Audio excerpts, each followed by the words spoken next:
భాగం కట్ చేసి పైన మూత తీసి గ్లౌజ్ రబ్బర్ వేసి అతికించాలి. తర్వాత ఒక బకెట్లో నీళ్లు పోసుకొని ఈ బాటిల్ని ఇలా ఉంచాలి. చూడండి గ్లౌస్ ఎలా ఉబ్బిందో. ఈ గ్లౌజ్ ఎందుకు ఇలా ఉబ్బిందంటే నీళ్లు బాటిల్లోకి వెళ్ళి బాటిల్లో ఉన్న గాలి గ్లౌస్లోకి వెళ్ళి ఇలా ఉబ్బుతుంది. అంతేనా?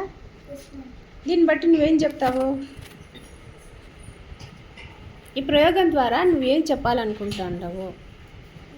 గాలి స్థలాన్ని ఆక్రమిస్తుందని.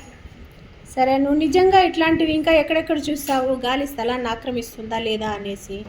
ఊపిరితిత్తుల్లో మేడే ఇట్లా గాలి తీసుకున్నప్పుడు ఉబ్బుతుందడే, మరియు బయటకు వస్తుందడే. వాలీబాల్లో ఫుట్బాల్ దీంట్లోకి గాలి ఉబ్బుతుందడే. టైర్ లోపలికి గాలి పంపిస్తుందడే. పంపిస్తే ఏమవుతుంది గాలి టైర్లోకి? Very good.